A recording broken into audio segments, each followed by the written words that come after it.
안녕하세요.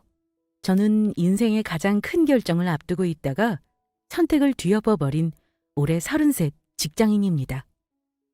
남 부끄러워서 주변 사람들한테는 하소연도 못한 일이지만 이곳에나마 제가 겪은 파혼 이야기를 해볼까 해요. 저는 백화점 입점된 고급 브랜드 의류회사 디자이너로 8년째 근무하고 있고 사지 멀쩡하고 외모도 평균 이상의 그야말로 평범한 처자입니다. 헤어진 전 남자친구는 회사원입니다. 사기업이고 이름 말하면 다들 고개 끄덕거릴 만한 회사긴 해요.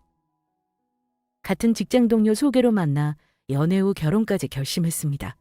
하지만 그 사람과 결혼 앞두고 파혼했고 벌써 파혼한 지도 1년이 넘어가네요. 하도 되어서인지 1년 지난 지금까지도 누굴 새로 만나고 싶은 생각조차 없습니다. 남자친구와 처음 만날 당시 저의 나이가 31, 남자친구 나이가 이미 38이었습니다. 미혼이라 하기는 둘 다 늦은 감이 있기도 했고 독신주의가 아닌 이상 서로 마음만 맞으면 결혼해도 되겠다 싶어 다소 서둘러 결혼을 결정하고 준비했어요. 짐작하시겠지만 파혼 이유는 예비시댁과의 갈등 때문이었습니다. 요즘은 결혼 문화가 많이 바뀌었다는데 아직도 결혼을 자식 팔아먹고 거래하는 결혼 장사로 생각하신 분들이 많더군요. 하필 제가 그런 구시대적 발상이 뼛속까지 새겨진 집안에 들어갈 뻔했던 거고요. 본격적으로 제 사연 시작하기 전에 혹시 기혼자분들이나 결혼 예정자분들이 계시다면 묻고 싶어요. 혹시 혼수 얼마나 준비하고 있고 어떻게 해가셨나요? 저는 말로만 듣던 혼수 지옥이 뭔지 아주 톡톡하게 경험했답니다. 결혼 전 연애하는 동안에는 저에게 이런 일이 생길 거라고 상상도 안 했습니다. 남자친구 말로는 자기 부모님이 요즘 어르신들과 다르게 아주 오픈마인드라고 늘 말했었거든요. 그 말을 믿었었는데 말로만 듣던 것과 현실은 정말 달랐죠. 물론 처음부터 그랬던 건 아닙니다. 우리 커플은 1년 6개월간의 긴 연애 끝에 결혼을 결심하게 되었는데요. 본격적으로 결혼 준비를 하면서 예비 남편은 저희 부모님을 가장 먼저 찾아뵙고 인사를 드렸습니다. 처음에 예비 남편이 우리 집 인사 왔을 때 우리 부모님은 제가 처음 집에 데려온 남자라고 엄청 좋아하셨어요. 나이 많은 게 조금 마음에 걸릴 수도 있지만 요즘 워낙 초혼이 늦은 추세이고 공부하고 자리 잡느라 늦은 상황을 부모님은 다 이해하셨습니다. 그냥 묻지도 따지지도 않고 저 데려가라고 하시더라고요. 우리 희영이 남자한테 전혀 관심 없어 보이더니만 이렇게 훌륭한 신랑감을 데리고 왔네. 어찌 둘이 올해 안에 결혼할 생각인가? 아빠 물음에 남자친구는 그때만 해도 자신 있게 대답했습니다.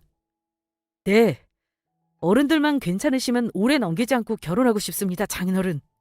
아이고, 그래? 우리도 희영이가 저렇게 나이만 먹다가 금방 30 중반 되고 40 될까 봐 얼마나 걱정했는지 몰라. 우리는 당연히 괜찮다면 결혼 준비는 둘이 어쩔 생각인가. 둘 다 나이가 있어서 대충 결혼 준비는 대강은 되어 있는 걸로 아는데 혹시 구체적으로 계획한 게 있는가? 내가 희영이한테 전혀 들은 바가 없어서 궁금해서 묻는 거야. 엄마는 아무래도 결혼이 현실임을 아시니 결혼 준비를 양가가 어찌할지 궁금하셨던 것 같습니다. 예비 남편과 저는 이미 양가 인사드리기 전부터 의견을 모아놓은 상황이긴 했습니다. 장모님, 제가 집은 분양받아 놓은 게 한 채 있습니다. 아직 입주 기간이 남긴 해서 결혼할 때는 전세를 얻긴 해야 하지만 나중에 아파트 준공하면 입주할 생각이라 최대한 간소하게 준비할 생각입니다. 결혼하면서 양가 부모님께 부담드리며 하고 싶지는 않아서요. 저희가 알아서 조율하고 혹시나 부모님 도움이 필요하면 희영이 통해서 말씀드리겠습니다. 우리 부모님은 예비 사위의 대답에 흡족해 하셨습니다. 그래.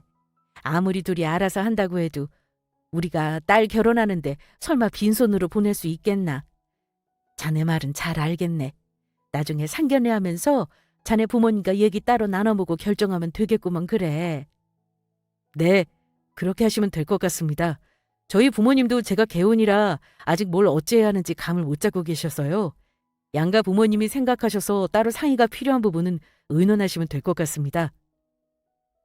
친정 부모님은 예비 남편이 참 반듯하고 예의 바르다며 좋아하시더라고요. 그렇게 처음으로 부모님을 뵙고 인사드린 자리는 성공적으로 마무리가 됐습니다. 예비 남편은 저희 부모님께 제대로 합격점을 받았답니다. 남자 나이 38이면 사실 장가를 가도 애도 둘셋은 있어야 할 나이인데 많이 늦은 게 사실이었죠. 대신 남보다 늦은 만큼 결혼할 준비는 해놨다고 하더라고요. 그 중에 한 가지가 집을 분양받아 놓았다는 사실이었습니다. 미리 얘기하기로는 분양받은 아파트는 20평대 주공 아파트였고 분양가 3억에 자기 돈 3천만 원 들어가 있고 나중에 잔금 치를 때 저도 보태기로 했었습니다. 제가 모은 돈 1억 보태고 공동명의하고요. 물론 모자란 돈은 대출로 충당해서 같이 갚아나가기로 했어요. 남자친구가 직장인이긴 하지만 사회생활을 거의 30 중반에 시작했던지라 모아놓은 돈은 그리 많지 않았습니다. 솔직히 나쁘게 말하면 빚 좋은 개살구였달까요? 하지만 저는 남자친구에 비하면 알부자나 다름없었습니다. 직장생활 8년 하면서 부모님 밑에 있으니 돈을 쓸 일이 없었고 사치를 하거나 돈 쓰는 것보다 재테크에 관심이 많았어요. 아파트는 장만하지 못했지만 열심히 청약도 넣고 있었고 현금이나 주식 합쳐 대략 1억 3천 정도가 여유가 있었습니다. 반면 예비신랑은 모은 현금은 채 3천만 원 정도밖에 되지 않았어요. 아무리 그래도 3천이 뭐냐 하실 텐데 그게 또 이유가 있더라고요. 부모님에게 드리는 용돈이 많기도 했고 한창 코인 열풍 불 때 가진 돈 대부분을 몰빵했다가 털어먹었다고 들었습니다. 물론 지금은 주식이니 코인이니 전혀 안 하고 있고 알뜰하게 월급 모아 결혼 준비하겠다고 저랑 철석같이 약속했었고요. 저도 대단한 사람이 못 되는데 남자가 여자보다 더 많이 해와야 한다는 생각은 하지 않았습니다. 그리고 제가 무슨 대단한 집에서 아주 귀하게 자랐거나 부모님이 뭐 자산가이거나 그렇지는 않습니다. 부모님 두 분 다 일하셨지만 노후 걱정만 없으실 뿐 평범한 집안이에요. 여태껏 입혀주시고 먹여주시고 보살펴주신 부모님께 결혼하는 것까지 짐대고 싶지 않아서 결혼만은 제 스스로 해보겠다는 생각에 대학 졸업 후 바로 직장 얻고서도 결혼 안 하고 돈 모은 접니다. 이미 그렇게 둘이서 입을 맞춘 상황이었고 크게 무리 없겠다 생각했어요. 예비 시부모님을 만나기 전까지는 그랬습니다. 그런데 실제로 만난 예비 시부모님은 남자친구의 말과는 많이 달랐습니다. 합리적이고 요즘 분들처럼 고지식하지 않다길래 우리 친정 부모님과 비슷한 분들이시겠거니 하고 첫인사를 드리러 갔는데요. 물론 두 분 다 처음에 저를 보시고 좋아하셨습니다. 일단 직업이 합격이라고 아주 대놓고 말씀하셨어요.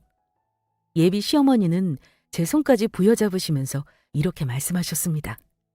우리 아들이 내일 모레 40이라 장가를 갈까 싶었는데 너 같은 며느리 얻으려고 늦었나 보다. 디자이너라고? 뭔지는 모르지만 돈도 꽤나 잘 벌고 해외 나갈 일도 많다고 들었는데 정말 그러니? 사실 여자로서 평생 직장은 아니다만 그래도 남이 무시하지 않는 직업이니 참 좋겠구나. 안 그래요, 정훈 아빠? 아이, 그럼. 요즘 다들 맞벌이하는 세상에 신부감으로는 최고지. 그래, 우리 며느님은 한 달에 월급이 얼마나 되는가? 저를 칭찬하시는가 싶더니만 시아버지가 갑자기 제 월급을 물어보시는 통에 좀 당황했습니다. 제가 곤란해하니 남자친구가 나서주긴 했어요. 아이, 아버지, 어머니, 뭘 그런 걸 곤란하게 물어요. 벌만큼 버니까 걱정 마세요. 아이, 그런가? 세아가 곤란하면 말 안 해도 된다. 내가 너무 속없이 굴었구나. 어머나이, 벌써부터 세아가 편을 드는 거니? 아무리 잘 나간다 해도 중소기업 다니는 여자 월급이야 빤한데 뭐가 극비사항이라고 말을 못해. 안 그러니? 아, 그럼요, 어머니. 제가 말씀드릴게요. 곤란했지만 솔직히 얼마 정도 된다 말씀드렸습니다. 그런데 말씀드리는 순간 적다고 생각을 하셨는지 시어머니가 대뜸 이러시더라고요. 그러니? 부모랑 같이 산다면서 그것밖에 못 모았어? 그럼 혹시 너희 부모님이 따로 도와주실 수는 있고?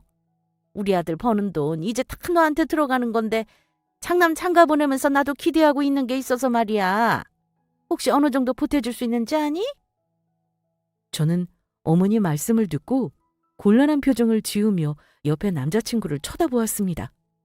이미 둘이 말을 맞춘 게 있어서 내심 남자친구가 대답해 주길 바랐어요. 그런데 웬일인지 자기 엄마랑 똑같이 제 대답을 기다리는 모양새였습니다. 어머니, 사실 결혼 비용은 부모님 도움 안 받고 우리 둘이서 해결하기로 해서요. 물론 제가 도와달라고 하면 해주실 분들이지만 결혼할 때 부모님 힘들게 할 생각은 없어서요. 이해 부탁드립니다. 저의 대답을 듣더니만 예비 시어머니는 단박에 못마땅한 얼굴이 되시더군요. 아니, 너희 친정 부모님은 딸 하나 시집 보내면서 설마 아니 빈손으로 보내실까? 네 생각으로만 얘기하지 말고 부모님이랑 상의해서 말해줘. 결혼이라는 게 네 생각대로만 되는 게 아니란다. 결혼할 때는 둘이서만 얘기해 결정하면 안 되는 거지. 양가 어른들하고 충분히 상의해서 결정해야 하는 거야. 특히 비용 문제는 자칫 의상할 수도 있는 문제니 최대한 서로 이해하면서 공평하게 해야 하는 거야. 우리 아들이 집도 해놨고 연봉도 많은데 그거 다 너한테 주는 거잖니. 어머니가 저리 말씀하시는데 어려운 첫 인사 자리에서 저는 뭐라고 더 말을 하지 못하겠더라고요. 하지만 다행히 예비 시아버지가 딱 나서주시면서 바른 소리를 하셨습니다. 아이, 이 사람아, 곤란한 질문 좀 그만해. 가뜩이나 어려운 자리 인사 와서 어색할 텐데 초면에 뭐 그런 말을 하고 그러나. 천천히 결혼 준비하면서 알아가도 되는 거고, 나이 한두 살 먹은 것도 아닌데 애들이 알아서 할 일이지. 사람 참. 그래요, 엄마, 그만하세요. 아버지 말씀대로 희영이 지금 곤란해하잖아요. 제가 지금 나이가 몇인데 이미 다 계획 있으니까 엄마한테는 나중에 천천히 말씀드릴게요. 하지만 시아버지와 예비 남편의 만류에도 불구하고 시어머니는 입에 모터를 달았는지 그 다음부터는 부모님 직업부터 시작해서 아버지 연봉이며 집에 빚이 있는지 자가인지 전세인지 제 오빠 직장은 뭐고 결혼은 했는지를 물으시더라고요. 저는 무슨 호구조사 받으러 온 줄 알았습니다. 따로 모아놓은 돈이 얼마냐고까지 물으시면서 결혼 준비하려면 알아야 한다길래 그것도 솔직하게 말씀드렸습니다. 하지만 저도 일일이 대답하기 불편한 부분에 있어서는 대답을 피했습니다. 부모님 저축액이랑 오빠 연봉까지 예비 시부모님에게 알려야 할 필요는 없는 거잖아요? 제가 애둘러 거절의 말씀을 드렸는데 그 부분을 상당히 언짢아 하시더라고요. 제가 그 집에서 대접을 못 받거나 한 건 아니지만 어쩐지 인사드리고 나서 기분이 썩 좋지는 않았습니다. 저희 부모님은 인사드린 게 어땠는지 시부모님 어떤 분들인지 궁금해 하셨는데요. 솔직히 말씀드리지 못하고 좋은 분들이라고 대충 둘러댔었네요. 그래도 시아버지는 시어머니와는 달리 저에게 궁금하신 것들을 무리하지 않게 물어보시긴 했습니다. 하지만 예비시댁에 인사드리고 나서부터는 시어머니 되실 분과 조금 갈등이 생겼습니다. 일단 저희 부모님들은 상견례 날짜를 여러 번 물으셨어요. 원래 한두 달 내로 날짜를 잡기로 양가 부모님께 말씀을 드렸었죠. 그런데 예비시댁 쪽에서 자꾸 정확한 날짜를 말해주지 않았습니다. 가령 우리 부모님 괜찮을 날짜를 알려드려도 가타부타 말이 없으셨고 남자친구에게 여러 번 말해도 무슨 이유인지 나중에 정하자면서 자꾸 미루기만 했습니다. 우리 부모님이 날짜 확정되면 얘기해달라는데 왜 아직 확답을 안 줘? 날짜 맞추기가 힘든 거야? 아니, 아버지는 아무 날짜 괜찮으시다고 너희 부모님한테 맞추라고 하시는데 어머니가 자꾸 심술을 부리시네. 아마 막상 아들 장가 보내려니까 서운해서 그러시는 건지 내가 조만간 확정해서 얘기해 줄게. 어머니도 참 심술 부릴 게 따로 있지. 난 모르겠다. 오빠 어머님, 나 별로 마음에 안 들어 하시는 것 같던데 결혼시키기 싫어서 그러시는 거 아니야? 남자친구가 당황하는 기색을 보이더라고요. 아마 제가 전곡을 찌른 거죠. 자기야, 내가 어머니 요즘 살살 설득하고 있어. 원래 아들 가진 어머니들은 잘난 거 별로 없는 아들도 아깝다고 생각하신다잖아. 기분 나빠할까봐 얘기 안 했는데 요즘 어머니가 자꾸 결혼 굳이 너랑 할 필요가 있냐고 고집을 부리시네. 겨우 상견례 날짜를 받아놓고 나서 얼마 후의 일이었는데요. 평일 낮에 갑자기 예비 시어머니가 연락을 하셨는데 저희 회사라며 잠깐 볼 수 있냐고 하시는 겁니다. 얘 세아가 내가 너 다닌다는 회사 근처에 왔어. 할 말이 있어서 말이다. 평일 아니면 너 혼자 보기가 힘들잖니? 시간 되면 나올 수 있을까? 잠깐 밖에서 볼까 하는데 길게 시간 안 뺏으마. 벌써 오신 거예요? 제가 나갈게요, 어머니. 잠시만 기다리세요. 어머니에게 카페 위치를 알려드리고 저는 급하게 1시간 외출을 달고 어머니를 만나러 회사 근처 카페로 향했습니다. 사실 어머니를 만나는 일이 내키지 않았던 게 사실입니다. 무슨 일 때문에 만나자고 하시는 건지 묻고 싶었지만 어른이 보자고 하시는데 토다는 것 같아서 일단 알겠다고 뵙자고 대답했습니다. 뭐 얘기하셔봤자 결혼 준비 때문에 따로 할 말이 있으시겠거니 했어요. 별 생각 없이 약속 장소에 갔더니만 어머님은 초봄인데 무슨 밍크를 온몸에 두르고 명품 가방을 들고 나오셨더라고요. 처음 인사하러 갔을 때 집에서 뵌 모습과는 또 달랐습니다. 속으로 아, 어머님은 저런 거 좋아하는 스타일이시구나 하고 생각했는데 어머니가 저 입고 온 행색과 들고 온 가방을 물끄러미 보시더군요. 제가 의류회사 디자이너이긴 하지만 쫙 빼입고 다닌다기보다는 세미 캐주얼로 일하기 편하게 다니거든요. 근데 어머니는 뭔가 제 모습이 마음에 안 드셨던 모양입니다. 저를 훑어보시고는 이렇게 말씀하셨습니다. 너는 명색이 의류회사 디자이너라면서 가방 하나 좋은 거 안 들고 그게 뭐니? 처음 보자마자 가방 얘기부터 하길래 몹시 당황스럽더라고요.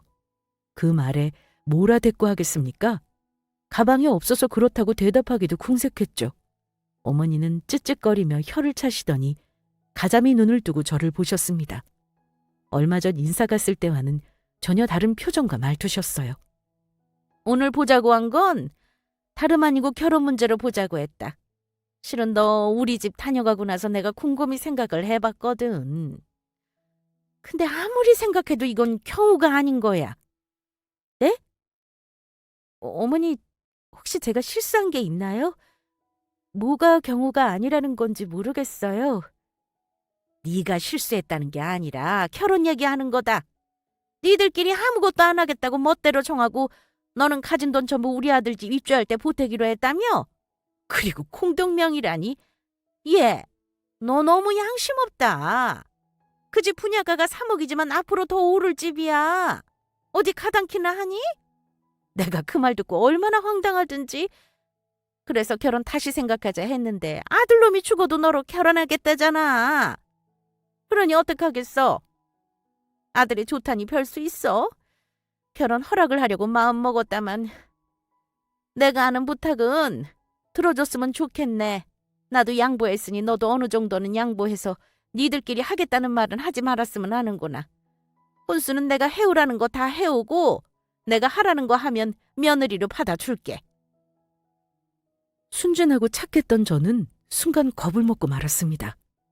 그래서 일단은 뭔지도 모른 채 알겠다고 말씀드렸는데요. 어머니는 당황해하는 저에게 종이를 한 장 내미셨습니다. 예비 시어머니가 내민 건 혼수 품목을 적은 종이였습니다.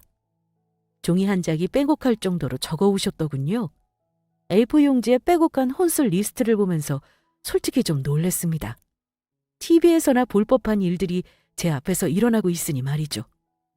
천천히 종이에 적힌 물품들을 읽어보고 기절하는 줄 알았습니다. 물품 하나하나에 어디에서 사야 하는지도 다 적혀 있었습니다. 자, 이거 봐라. 일단은 생각나는 대로 대충 적어봤어.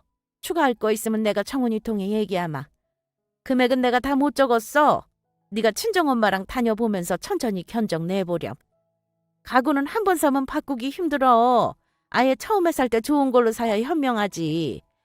이태리 브랜드인데 내 친구 아들이 얼마 전에 장가 갈 때 그 브랜드를 했다더라. 34평 기준으로 기본만 하면 3, 4천이라니 가격도 괜찮지? 이태리 브랜드요? 그래, 당연히 값어치 있는 브랜드 제품으로 사야지. 그리고 집 말이다. 평수가 적어서 내 생각에 강마루보다는 대리석을 깔아야 넓어 보일 것 같아. 아예 입주할 때 뜯어버리고 새로 깔았으면 한다.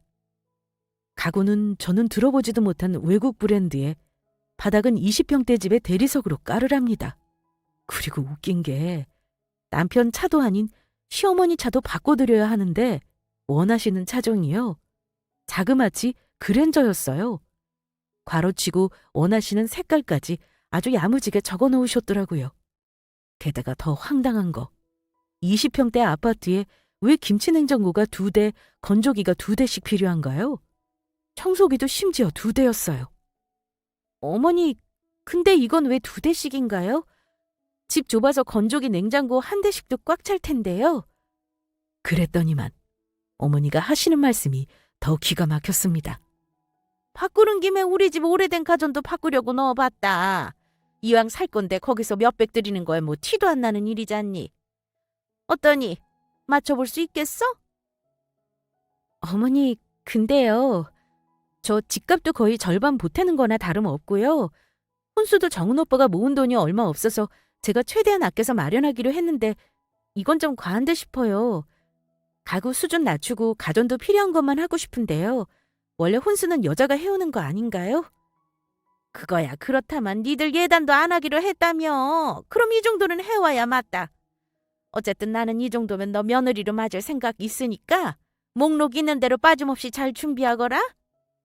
그러니까 시어머니는 예단을 안 하는 대신 제가 해간 논수를 예단 대신 받으려는 속셈이셨던 겁니다. 사람에게 예상치 못한 순간에 갑자기 공격이 들어오면 대응을 못하는 거 혹시 경험해 보신 적 있으신가요? 저는 그때 다시 회사로 들어가 봐야 할 때라 어떻게 제대로 된 대응도 못했네요.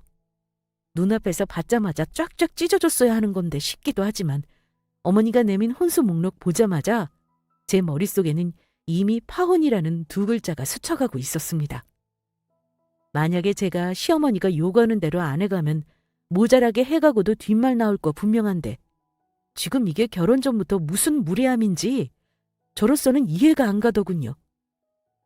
결혼하는 당사자 둘이 알아서 하겠다고 분명 전달했음에도 저를 따로 찾아와서 리스트까지 보내주니 제가 돈줄이 된 기분이 들었고 아들 가지고 장사하시려 하나 하는 생각만 들었습니다. 말씀드렸듯 저 내세울 거 딱히 없고 평범한 집에서 자랐고 알뜰살뜰 모은 게 그 정도였어요. 제가 무슨 변호사 판검사랑 결혼하는 것도 아니고 사람 좋아 보이고 나랑 잘 맞는 것 같다는 이유만으로 이 남자와 평생 반려하고 싶은 것이었는데 꼴랑 나보다 연봉 많아봤자 몇백만 원인 남자에게 시집가면서 이런 혼수라뇨. 정말 황당했습니다. 저희 집 설령 부자라고 해도 시댁에 그렇게까지 해가면서 결혼해야 하나 싶고 저 정도 돈이면 진짜 변호사 의사 며느리급 아닌가요? 그날 어머니 만나고 나서 바로 남자친구에게 전화할 수도 있었지만 그러지 않고 일단은 제 선에서 해결하려고 했습니다. 하지만 그날 오후 내내 어머니가 주신 리스트에 있는 제품들을 일일이 다 검색해서 찾아봤어요. 3억짜리 20평대 아파트에 제 돈 1억을 집값 보태고 혼수까지 해서 들어가는 상황에 그것도 대출도 같이 갚아나가기로 한 건데 이건 거의 반반 결혼 아닌가요? 근데 진짜 뒷목 잡을 일은 어머니가 적어놓은 가구 브랜드도 그랬지만 가전이 전부 브랜드 제품인 건 둘째치고 전부 최신식 초대형으로 써놓은 거였습니다. 860리터짜리 양문형 냉장고에 가장 큰 용량 김치 냉장고까지 2대. 둘 다 맞벌이 하는데 집에서 밥 먹으면 얼마나 먹는다고 저런 걸 드리겠어요? 거기다 에어컨도 검색해보니 아파트에 방이 3개 있는데 거실에 8평형 스탠드 에어컨에 나머지 방에 각각 에어컨까지 다 들여놓게 적어놨더군요. 안 그래도 좁은 집에서 에어컨 틀고 얼어 죽으라는 건가요? 친정집이 40평대인데 18평형 놓고도 시원하게 잘만 삽니다. 거기다 원래 각자 집에서 쓰던 컴퓨터랑 노트북 다 있는데 컴퓨터랑 노트북도 새로 들여놓게 하고 별 쓸모도 없어 보이는 홈시어터에 에스프레소 머신까지 있더군요. 게다가 토스트기까지 무슨 30만 원이 넘는 걸로 아주 세세하게 적어 놓으셨어요. 홈시어터가 뭔지는 알고 넣으신 건지 에스프레소 한번 마셔나 보신 건지 모르겠네요. 20평 겨우 넘는 집에 그 가전 가구 다 집어넣어 놓고 어디 사람 들어갈 자리나 있겠어요? 예단으로 보내라는 김치 냉장고랑 건조기 2대만 해도 1,000만 원 돈이었습니다. 전부 계산해보니 어이없게도 견적이 2억 돈이었습니다. 차 사는 돈까지 포함해서요. 이건 아니다 싶었습니다. 이 결혼은 이미 글러먹었으니 부모님께 말씀드리기로 했습니다. 그날 퇴근해서 부모님께 제가 혼술 리스트라며 예비시댁에서 보내줬다고 보여드리니 아빠는 뭐 이런 되먹지 못한 집안이 다 있냐고 역정을 내시더라고요. 뭐 그런 막대 먹은 집안이 다 있어? 좋다. 어디 돈 해줄 테니까 그럼 그 돈에 맞춰서 집을 해오라고 해라. 너도 대가로 받을 거 다 받아야겠다고 해봐. 원 재수 없는 집안 같으니라고 혼수로 2억 해가는데 집이 3억이라니 말도 안 되지. 아유, 여보. 아직 돈도 안 들인 마당에 그냥 파혼하면 그만이지. 그럴 거 뭐 있어요. 형아, 너 그냥 이쯤에서 그만하자고 그 집안에 전해라. 잡음 없이 조용히 끝내는 게 좋아. 엄마도 이 결혼은 아니지 싶어. 너 결혼하면 고생할 게 훤히 보인다. 뭘 조용히 끝내? 그쪽 집에서 불쏘시개로 쑤셔놨는데. 너 아무것도 무서워할 거 없다. 그 집에 가서 그 집 엄마가 한 집 그래도 되갚아주고 와. 명색이 아빠 딸인데 그 정도는 해야지. 엄마는 아빠를 말리셨지만 아빠는 제가 안 하면 아빠라도 가서 그 집안을 엎어버리겠다고 하시더라고요. 엄마 역시 속상해 하시면서도 그 집은 사과를 100번 해도 절대 내 딸을 시집 보내지 않겠다고 하셨습니다. 제가 둘째이자 막내딸이고 저희 부모님도 혹시 귀하게 키운 딸이 남의 집에서 시집살이라고 고생할까봐 남자친구 모자라는 부분까지 채워줘가며 더 해주시려고 하셨던 것도 있는데 남자친구 집에서는 저희 집에 이런 호의를 호구로 받나 봅니다. 더 황당한 건 남자친구 반응이었습니다. 그날 밤 늦게 남자친구와 통화를 하며 어머니가 혼수 목록 전해준 얘기를 했는데요. 솔직히 말하면 자기 엄마가 저에게 한 짓 얘기 듣고 사과할 줄 알았습니다. 오빠네 엄마가 나한테 오늘 혼수 리스트 주시더라? 근데 금액이 얼마인 줄 알아? 자그마치 2억짜리야. 리스트 이거 뭐 하자는 거야? 오빠 눈엔 이게 다 필요해 보여? 혹시 어머니가 나한테 이거 요구할 거라는 사실 알고 있었어? 아, 그거. 엄마가 대충 필요한 거 추렸길래 대충 봤는데 뭐 별거 없던데? 다 필요한 거잖아. 근데 그게 전부 2억이라고? 에이, 말도 안 돼. 네가 뭘 잘못 알았겠지. 그래서 오빠 눈에는 어머니가 주신 리스트에 있는 그딴 게 다 필요해 보여? 어머니 차 바꿔달라는데 그건 대체 뭐야? 어이없어서 정말. 오빠 집에는 최고급 가정가구 없으면서 대체 뭐 하자는 건데? 아, 그래서 너 지금 우리 집 무시하냐? 차는 나도 몰랐던 거야. 대체 무슨 말이 하고 싶은 건데? 좋아. 내가 어머니 요구대로 다 해갈 테니까 오빠가 분양받은 그딴 20평대 주공아파트 말고 최소 38평 신축 아파트로 계약해서 와. 물론 대출은 없어야 할 거야. 뭐? 말 같지도 않은 소리를 해. 너 지금 나랑 장난하냐? 엄마가 너 준 건 적당히 조율하면 되는 거지. 왜 그런 식으로 선을 넘고 그래? 그랬더니 짜증을 내면서 지금 자기랑 장난하냐고 도리어 저에게 화를 내더라고요. 남자친구가 그동안 이런 태도로 나온 적이 한 번도 없었는데 결혼 결정하고 준비하는 마당에 갑자기 이런 식이니 정말 황당하더군요. 지난 1년 8개월 연애 기간 동안 제 옆에서 좋은 사람인 척 쇼한 거였나 싶은 생각까지 들더군요. 남자친구 본 모습도 봤고 이미 예비시댁 입장에서 밉보일 거리까지 생긴 거 확실히 파혼각이었습니다.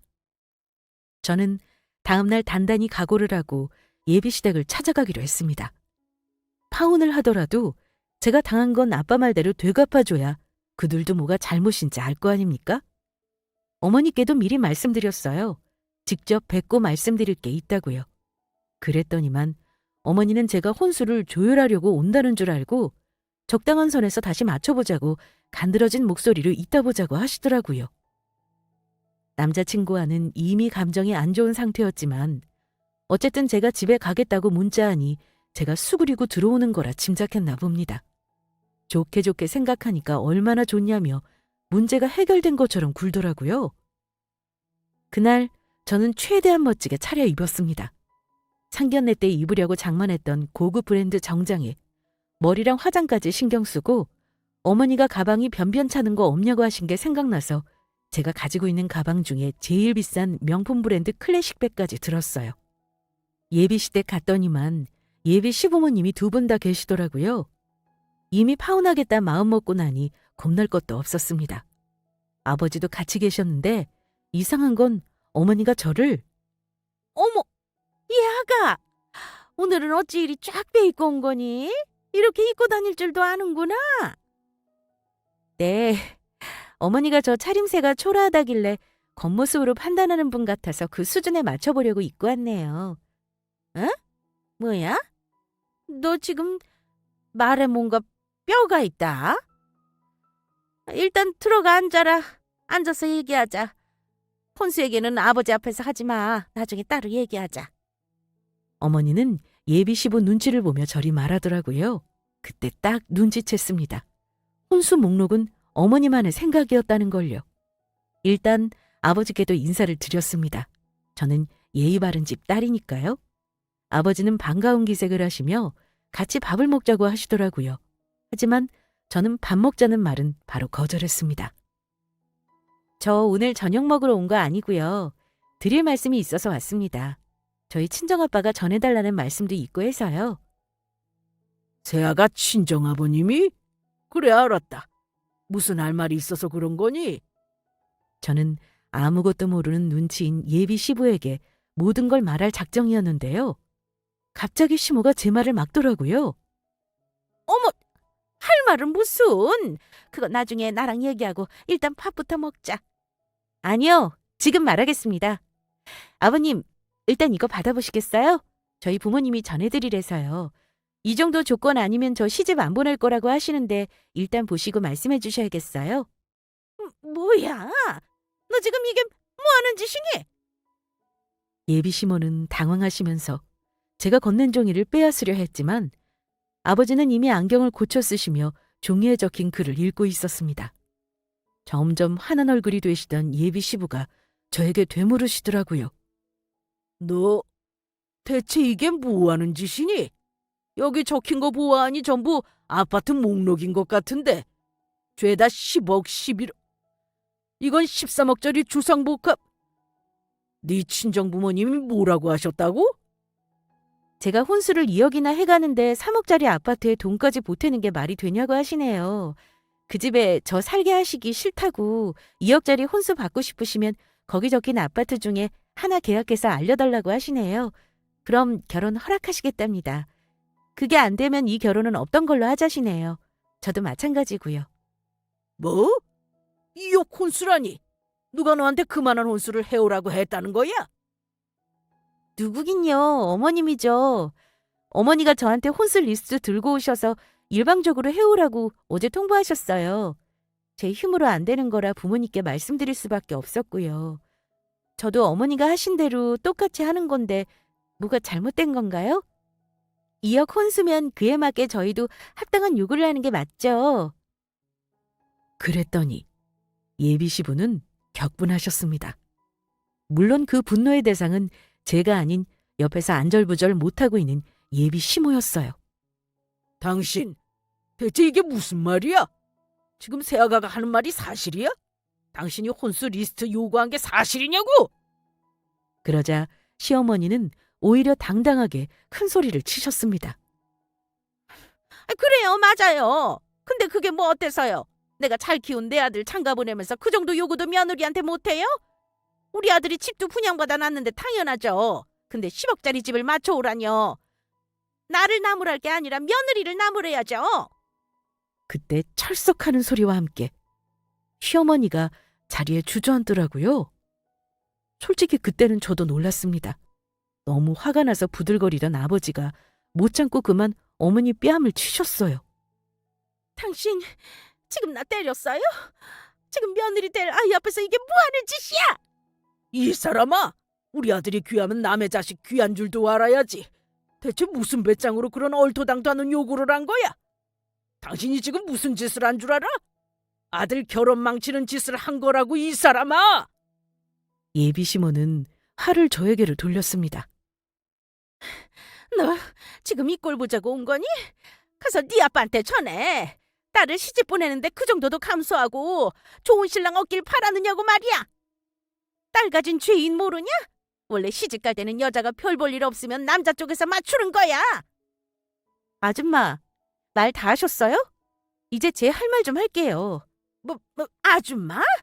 너 지금 나더러 아줌마라 했니? 네, 저 이 결혼 안 해요. 오늘 파혼 전달하려고 온 거고요. 피 한 방울 안 섞인 남남인데 아줌마지 그럼 뭐겠어요? 보여? 딸 가진 죄인 좋아하네.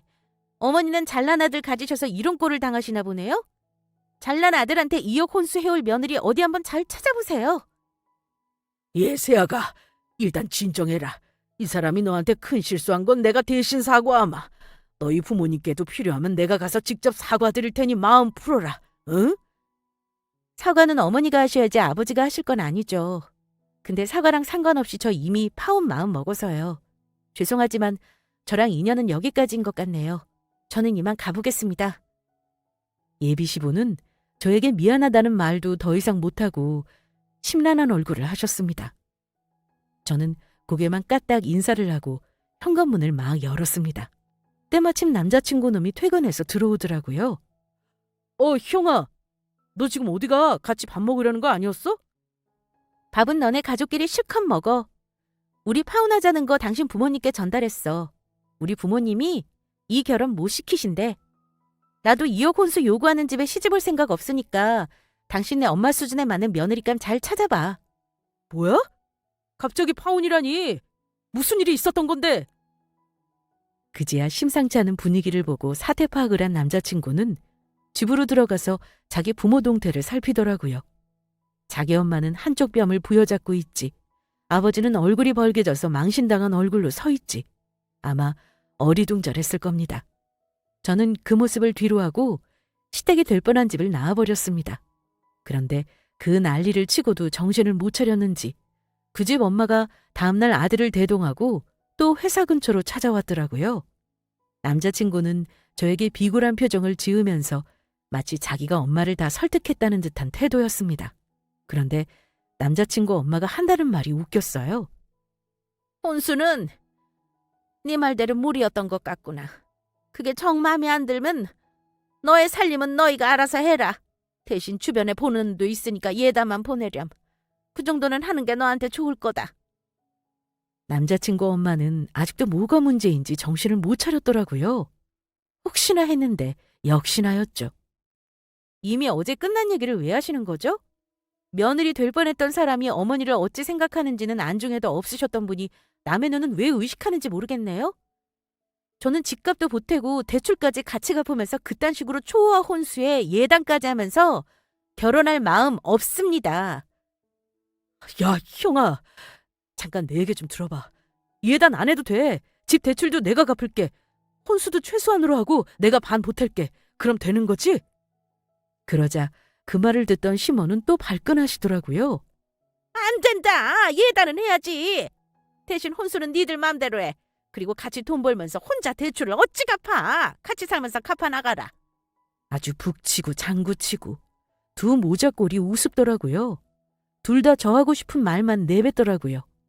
마지막이라도 제 부모님 얼굴에 먹칠하고 싶지 않아 예의 갖추고 싶었는데 점점 들으나마나한 소리만 계속 되풀이하니 저도 짜증이 났습니다. 마지막으로 말할게요. 저는 아파트 10억짜리를 대출 없이 해온데도 결혼할 생각 없어요.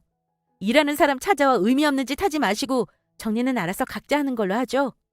그럼 이제 얘기된 거죠? 다음부터는 이런 식으로 찾아오지 마세요. 그렇게 두 사람 놔두고 저는 나와버렸습니다. 그날 집에 들어와 보니 그새 시어머니가 저희 집에 전화를 걸었던 모양이에요. 저희 아빠가 받으셔서 그댁 아드님은 저희가 2억 넘게 돈을 들여 살 만큼 대단하지 못한 것 같으니 다른 여자 찾으시라고 했다고 말해주시더라고요. 남자친구는 다음 날부터 계속 저 쫓아와서 미안하다고 다시 생각해보자고 하는데 저는 마음 돌릴 생각 없어서 끊어버렸습니다. 오빠랑 아빠가 나서서 으름장을 놓았더니 마무리가 되더라고요. 부모님도 친구들도 직장 동료들도 전부 제 사연 듣고는 파혼하는 게 낫겠다고 해주니 차라리 잘 된 거라고 내가 제대로 행동한 거라는 위안이 들었습니다. 사실 파혼하면 많이 힘들 것 같고 주변에서 날 이상하게 보지 않을까 걱정했는데 생각보다 그런 것도 별로 없는 것 같아요. 혹시라도 저처럼 파혼이 무서워서 참고 결혼하려고 하시는 분 계시다면 남은 인생이 걸린 일이니 정말 진지하게 고민해 보시길 바랄게요. 파혼 그거 해보니 아무것도 아닙니다. 나랑 영 아닌 사람이라면 헬게이트 입장표는 찢어버리는 게 맞죠. 모르긴 몰라도 전 남자친구 놈 집에 시집가는 여자는 고생길 열리는 건데 결혼 소식 들리면 얘기를 해줘야 하는 건지 모르겠어요. 물론 지금까지 그 인간이 결혼한다는 소식은 못 들었습니다. 그 인간 40 나이에 여자친구 찾기도 쉽지 않을 것 같긴 하네요. 파혼하고 당장은 마음고생을 했지만 똥차 치워버리면 그 후에 벤츠, 아우디, 렉서스 등등 고급차가 온다는 말을 믿어보려고 합니다. 물론 아직은 만나지 못하고 있지만요. 저의 파란만장했던 파혼 사연 재미있으셨나요? 재미있으셨다면 격려와 응원의 댓글 부탁드리겠습니다. 감사합니다.